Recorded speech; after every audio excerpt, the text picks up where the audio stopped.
Est-ce que vous vous définiriez comme fan d'Harry Potter, Emmanuel? Amateur éclairé par obligation paternelle.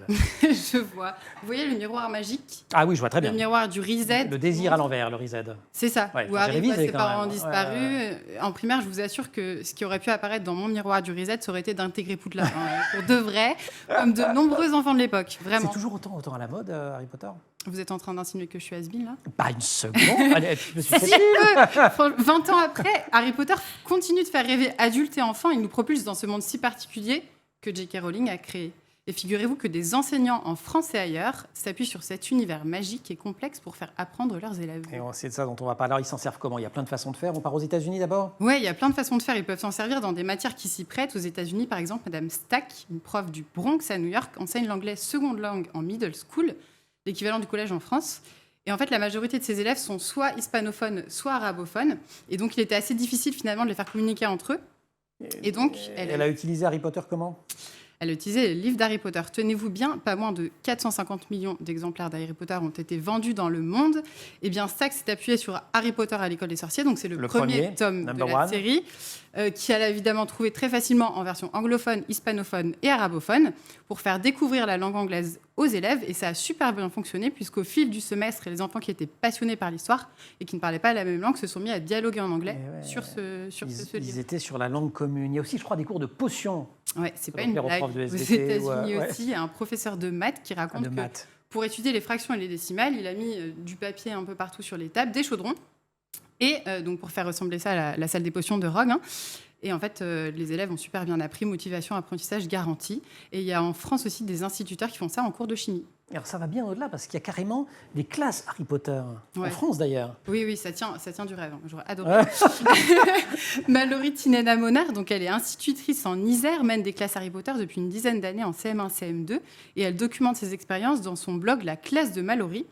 Elle utilise l'univers fantastique sous toutes les coutures de sa cape pour la gestion de classe et les apprentissages. Concrètement, ça donne quoi? Donnez-nous des exemples, plongez-nous dans cet univers. Alors, par exemple, qui vous fait tant rêver. Ouais, la cloche retentit, donc il faut donner un mot de passe à l'enseignante pour entrer dans la classe. Donc on ne parle pas de Caput Draconis, vous connaissez. Quel accent, Caput Draconis. Non, moi je me souviens de Wingardium Leviosa. C'est pour faire lever une plume, vous savez. Je sais, bien sûr. Ça marche pas parce que sinon vous auriez été en lévitation. Donc ça, c'est pour rentrer dans la salle commune d'habitude. Ça fonctionne, je le savais. J'ai beaucoup travaillé ce soir. Je le savais. Putain, plus jamais ça, les abdos. Et donc, on ne dit pas Caput Draconis, là. On va, par exemple, si je vous dis, la maîtresse vous dit Marignan, vous dites 1515. Voilà, et là, vous avez le droit de rester dans la classe. Ouais, c'est d'accord, j'ai appris des choses, on vérifie. Est-ce qu'il y a le choixpeau? Il y a un choixpeau magique? Oui. Est-ce qu'ils sont choisis comme ça, les élèves, dans la classe de Mallory? Ils sont répartis entre Gryffondor, Serdac, Serpentard et Poufsouffle. Et dans les classes à double niveau, ça permet en fait de mélanger les élèves. Ils font gagner des points à leur maison au cours de l'année grâce à des exercices. Donc la maîtresse s'arrange pour toujours faire gagner une maison, enfin chaque maison c'est un peu au de cours notre de génération. l'année. Nous, ça s'appelait l'école des fans. Tout le monde gagne. Ah oui, je vois quand même. Et en fait, la maison... La maison gagnante est récompensée de galions. Donc les galions, c'est la monnaie des sorciers. C'est la monnaie des sorciers ou de choco-grenouilles. D'accord, mais ils gagnent pas. Ah Elle l'a fait. Je rêve. Vous connaissez la choco-grenouille? Bah oui, voilà. Mais ça se mange pas. Si, normalement, ça se mange. Ça? Mais non, il y a un truc écrit dessus, il y a marqué warning, quelque chose, arrêtez. Oui, mais les vrais se mangent. J'ai pas trouvé de vrais choco-grenouilles, je suis désolée. C'est ça. Cadeau. Enfin, prêt.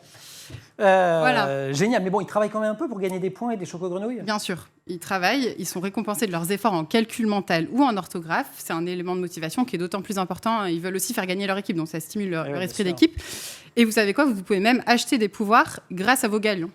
C'est pas comme quoi? Comme faire par exemple... Faire l'imbécile à la télé? Non, la cape d'invisibilité. Donc, génial. Ça permet de ne pas être interrogé de la journée. Moi, j'aurais trop aimé avoir cette cape. C'est trop, ça. Ouais, ça vous va ravir. C'est vrai. C'est magnifique.